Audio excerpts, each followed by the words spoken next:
ocupado. Todo ocupado, todo está vendido. No hay entrada.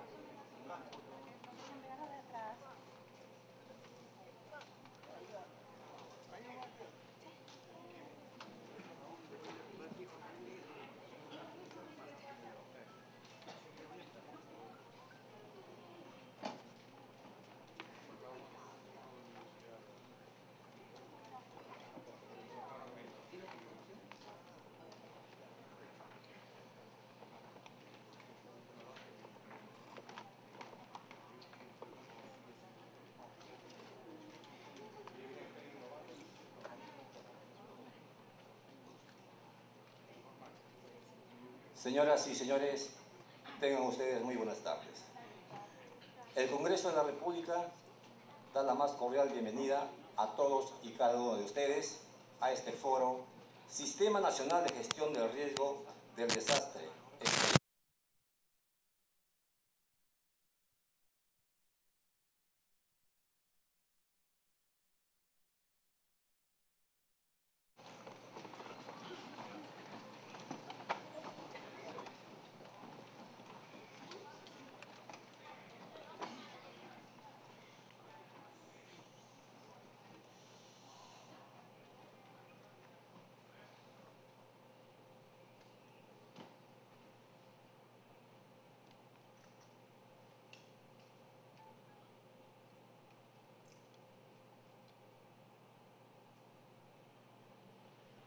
Muchas gracias.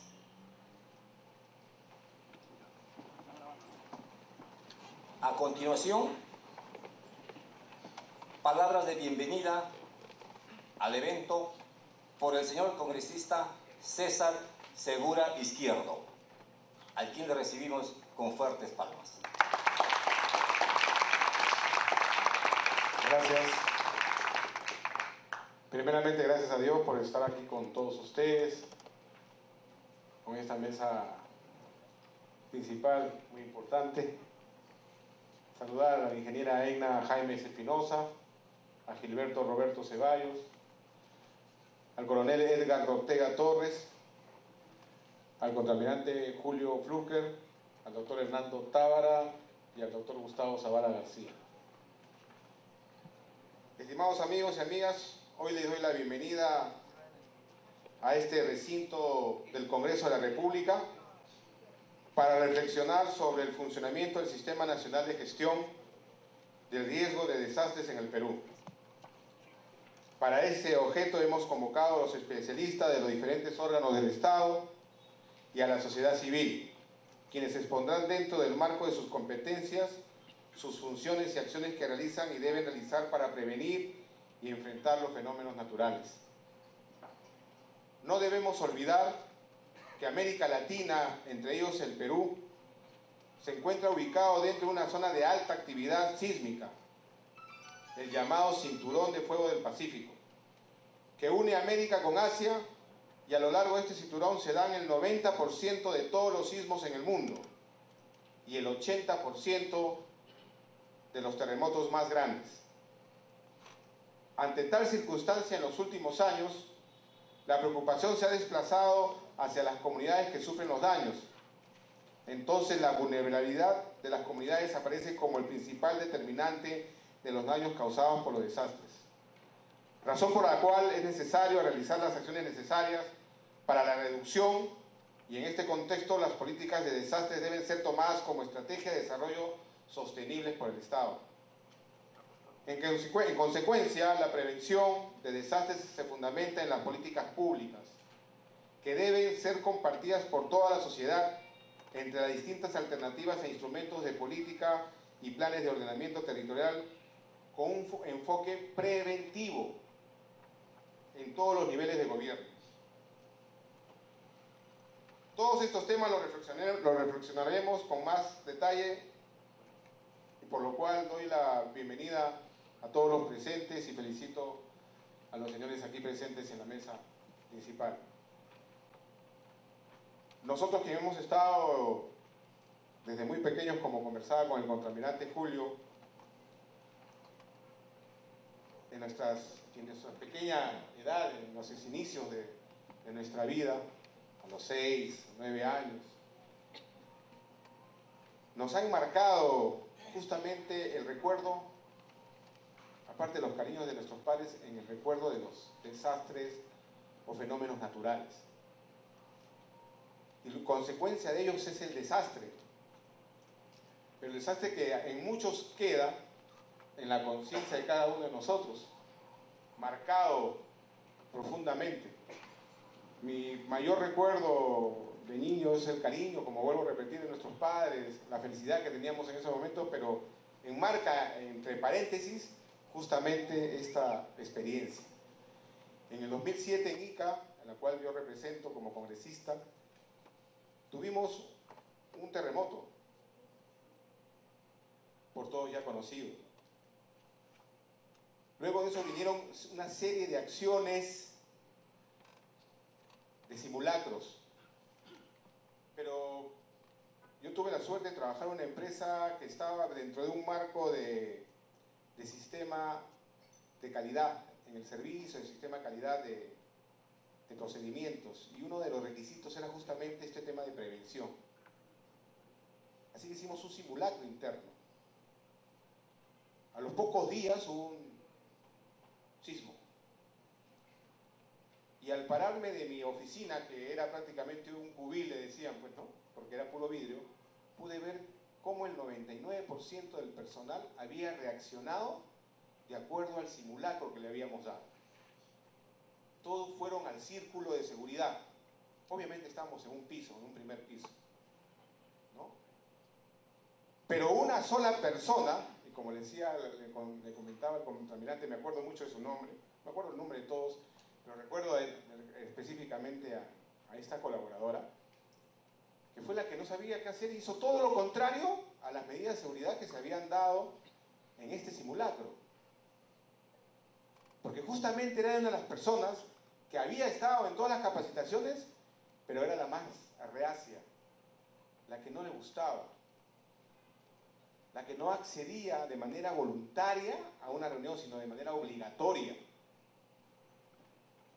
Entonces, es eso lo que hay que nosotros nos toca despertar en cada uno de ustedes, en cada uno de nuestros familiares, en cada uno de nuestros vecinos, en cada uno de nuestros amigos, y así hacer que esta onda, como le decía a los aquí presentes, debería haber una especie, debería tener el efecto de una bomba, que por estas ondas expansivas podamos expandir esta experiencia para que cada uno tome conciencia y podamos tener menos víctimas en estos fenómenos naturales. Sin más, quiero por favor iniciar y nuevamente darles la bienvenida y agradecerles de todo corazón, con mucho cariño, a todos los presentes. Muchas gracias.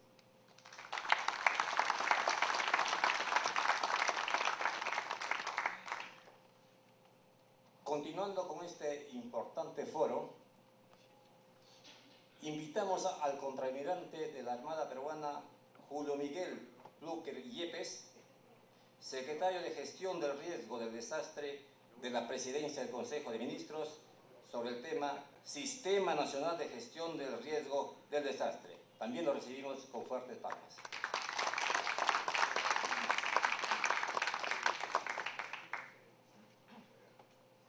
¿Estamos listos? Muy buenas tardes. Señor Congresista de la República, don César Seguro Izquierdo, señores miembros honorables de la Mesa de Honor, damas y caballeros, niñas y niños. Para mí, primero, agradecer la invitación, que es un honor, para poder compartir estas horas y hablar un poco sobre lo que es la gestión del riesgo de desastre, ¿no? Un tema que en realidad a veces cuando hablamos con las autoridades es poco conocido, ¿no? Normalmente, ¿qué es lo que estamos nosotros acostumbrados a escuchar? A la defensa civil, ¿no? Y habló el señor congresista de Pisco. Yo en aquella época todavía estaba en actividad, era mi área de responsabilidad justamente entre Chimbote y San Juan de Marcón, así que a las 5 de la mañana y media tuve que ir a Aviación Naval, irme con el director general de Capitanías y Guardacostas en aquella época, y nos fuimos de frente pues al grupo aéreo en Pisco para ver en realidad cuáles habían sido las tremendas consecuencias de ese sismo, ¿no? De 7.9 grados ocurrido el 15 de agosto del 2007 y como ustedes saben tuvo unas consecuencias terribles, fatales, en mucha gente del departamento, incluyendo por supuestamente las provincias de Pisco, Cañete, Chincha, etc., ¿no? Entonces, vamos a hablar un poquito de esto y me complace que hayan niños porque creo que el tema de la educación en gestión del riesgo de desastre empieza por inculcar esta cultura de prevención al Sistema Nacional de Educación Básica y Superior. ¿Y por qué no empezando con los niños? Ellos son, además, los que van a replicar en sus familias todo aquello que aprendan en este momento, ¿no? Entonces vamos, felizmente que he hecho una exposición bastante ilustrativa para que no sea pesada, así que vamos, no sé si me ayuda o necesito... ¿Hay algún cosito para ir pasando? No, tú me ayudas. Muy bien, vamos a hacer dos temarios. Una parte va a ser los antecedentes y otro es cómo hemos ido avanzando, cómo hemos ido evolucionando en cuanto a la gestión del riesgo de desastre en el Perú. Pase, por favor, pase. La percepción de riesgo no es una percepción que es de ahora. Si nosotros vamos a nuestras culturas primitivas, nuestra gran cultura inca, por ejemplo, vamos a encontrar dentro de lo que ellos hicieron que la percepción de riesgo la tenían totalmente clara. Ahí ustedes pueden ver en la lámina, por ejemplo, algunas de sus construcciones. Cuando ellos construían, hacían construcciones sólidas, bases anchas, centros de gravedad bajos, construcciones de piedra, varios puntos de apoyo, y así replicaban sus construcciones. ¿Por qué? Porque tenían una experiencia de vida. Habían aprendido que así nomás no podían construir porque si no venía algún tipo de fenómeno natural y su construcción se caía. Y a lo largo, por ejemplo, de la parte andina, van ustedes a poder encontrar el día que la visiten, construcciones, almacenes donde ellos tenían sus cosas que eran como las que ustedes pueden ver acá, ¿no es cierto? Almacenes de piedra. Y esos almacenes, hasta el día de hoy, son huella del pasado y del tipo de construcción que realizaban. Asimismo, ¿cómo no decir, por ejemplo, nuestras fortalezas, ¿no? Machu Picchu, a la hora que se encontró Machu Picchu, indiscutiblemente, Hiram Bingham encontró prácticamente estructuras que estaban casi intactas, muy fuertes, muy sólidas, y que en realidad hasta el día de hoy permanecen. Sistemas de agricultura en andenes, sistemas de construcción de canales de agua, que hasta el día de hoy fueron utilizados por aquellos incas que de alguna forma en esta cultura de nuestros antepasados, cultura milenaria, hasta el día de hoy podemos verla. Entonces, ese ejemplo es el ejemplo que ahora, de acuerdo a esas costumbres ancestrales, vamos a estar replicando. ¿Qué es lo que sucede? Y ya se mencionó, que en realidad, en donde estuviéramos parados en el planeta, estamos ahora todos los peruanos acá, nosotros en el Perú, en realidad estamos expuestos a fenómenos naturales, ¿no es cierto? Ahí van ustedes, vamos a ir viendo. ¿Qué pasa? Ya se mencionó, estamos en el Círculo de Fuego del Pacífico. El Círculo de Fuego del Pacífico, como ya se mencionó, ocurre prácticamente la gran mayoría de sismos. Y los grandes sismos ocurren en esta parte del Pacífico. Entonces, el Perú es parte de ello. Entonces, los sismos no solamente por sí ocurren tragedias, sino que también traen tsunamis, como aquellos que también en algún momento, y la historia nos cuenta que han sucedido en el Perú, inclusive acá en el Callao, ¿no? Asimismo, esta parte sísmica del Círculo de Fuego determina que tengamos toda una cadena volcánica, que ahora vamos a ver rápidamente. En la otra parte, la cordillera de los Andes determinan que justamente como consecuencia de fenómenos climáticos tengamos una serie de fenómenos geológicos. ¿Cuáles son ellos? Las lluvias en los cerros determinan que se mojen, se colmaten y hayan avalanchas, deslizamiento de masas. Los huecos, los niños quizás acá presentes todos han escuchado los huecos de Chosica, ¿no es cierto? Los huecos de Cochica. ¿Qué pasa con los huecos? Vienen aguas de las partes altas, ¿hasta dónde? Hasta el valle, hasta el río. Y eso en el camino hay fatalidades, ¿no es cierto? También, ¿qué tenemos? Estamos ubicados en una zona no tropical, pero sí subtropical, porque estamos comprendidos entre la línea de Ecuador, 0 grados, ¿no? Un poquito al norte de Tumbes, y el trópico de Capricornio. Entonces, el trópico de Capricornio está al sur del Perú, a la altura de Valparaíso. Eso determina que tengamos corrientes marinas diferentes, con diferentes grados de calentamiento y efectos climáticos que producen, por ejemplo, el fenómeno del Niño, ¿no es cierto? Que todos el año pasado estuviéramos escuchando. Lluvias intensas. No pase todavía, por favor. Retroceda. Retroceda, por favor. No, está adelantando. Lluvias intensas, ¿no es cierto? Efecto de lluvias intensas. Ay. Gracias. Efecto de lluvias intensas, tenemos también efectos de clima con heladas, ¿no? Friajes, heladas en la zona saltandina, friaje en la zona de la selva y además sequías. Este año, por ejemplo, es un año seco para las zonas saltandinas. Y además, por últimamente, el componente del calentamiento global. Y esto determina, por ejemplo, que nuestros glaciares se encuentren en un proceso de formar grandes lagunas que al final, como están en las partes altas de las cuencas, corren peligro las poblaciones que se encuentran ubicadas en las partes bajas. Muy bien, entonces, hablando por ejemplo de sismos, ahí les he marcado a ustedes 3 partes donde pueden ver en el norte, el centro y el sur, donde hay relativamente poca actividad sísmica. ¿Qué significa eso? Que posiblemente hay una energía acumulada, como ya muchos científicos han ido hablando, en donde puede producirse un sismo de gran magnitud. O sea, un sismo que aún sea muy fuerte. Acá todavía la mayoría de niños no conocen los sismos y en realidad como se ha mencionado, las consecuencias inclusive psicológicas que después se van a hablar acá son tremendas. Entonces, aquí por ejemplo en Lima, lo que estamos aquí, si ustedes se dan cuenta, hace 42 años que no tenemos un sismo grande. Lo tuvimos en 1974. Y yo leí un poco de la historia y la estadística, y ¿saben cuál es el promedio de sismos grandes? 46 años en el Perú. ¿Qué significa eso? Que ya estamos entrando a una etapa de seria preocupación, porque en cualquier momento puede venir un sismo y tenemos que estar preparados. Pase, por favor.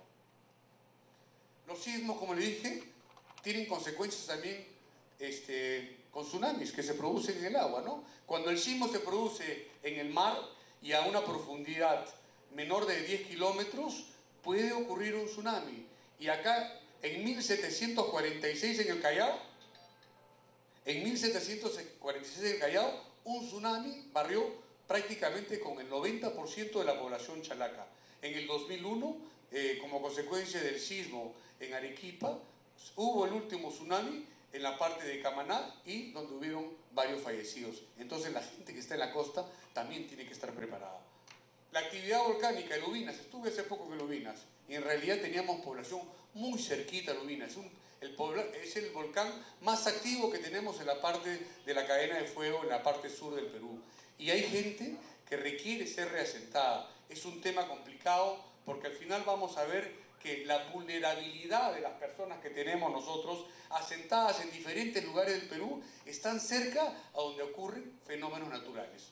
Pase. Movimiento de masa. La gran mayoría que tenemos ahorita de fallecimientos, más que por otro tipo de fenómenos, actualmente es por deslizamiento de masa. ¿Qué significa? Aluviones, huaicos, reptaciones de las partes altas a donde están los pueblos. ¿Y qué es lo que sucede? Lamentablemente los pueblitos, los caseríos, los centritos poblados están en el camino de estos lugares y esto no avisa.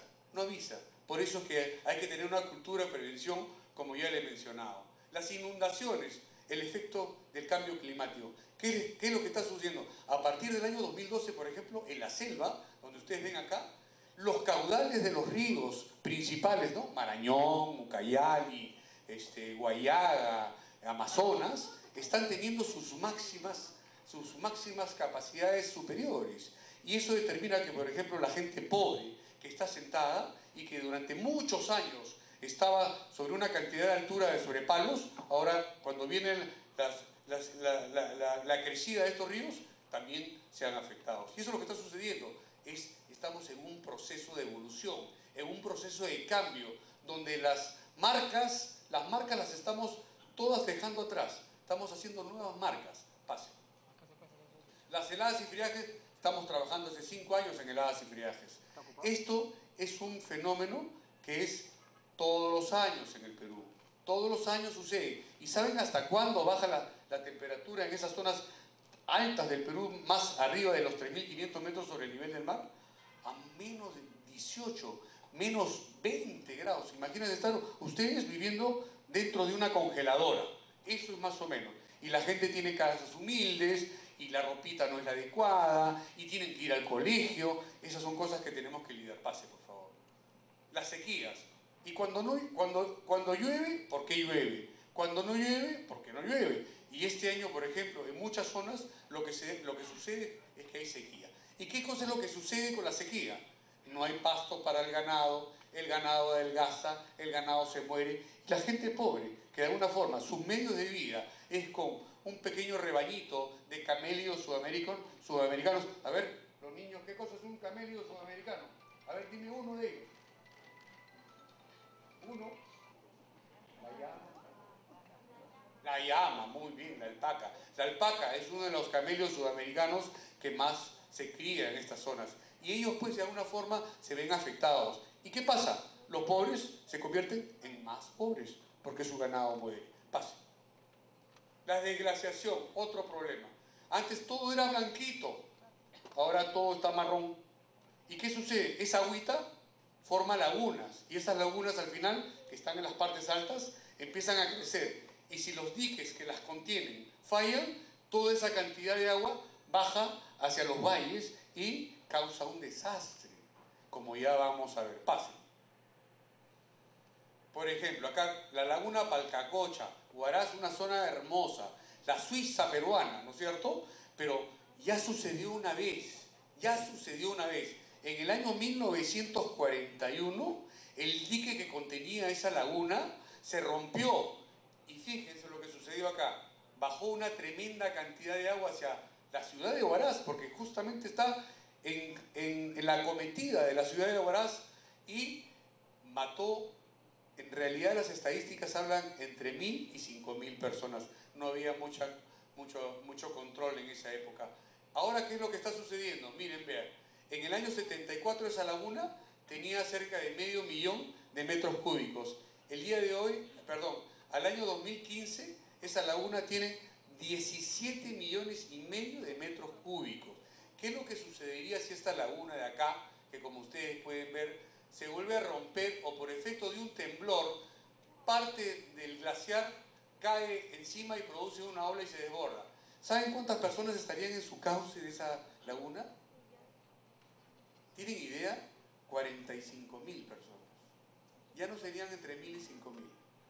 Fíjense los grandes problemas que tenemos que afrontar. Pase.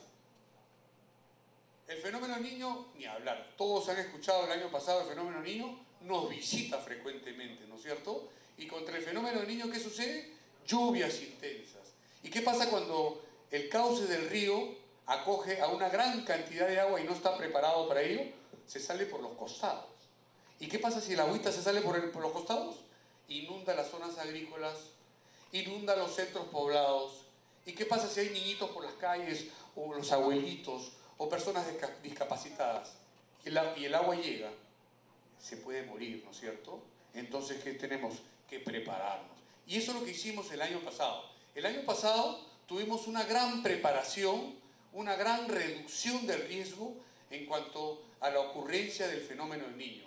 El Comité Nacional de Estudio del Fenómeno del Niño, en el mes de mayo, dijo: viene un niño extraordinario como el año 82-83 o como el 97-98. ¿Saben cuántos muertos ocasionó como consecuencia directa o indirecta de esos dos fenómenos?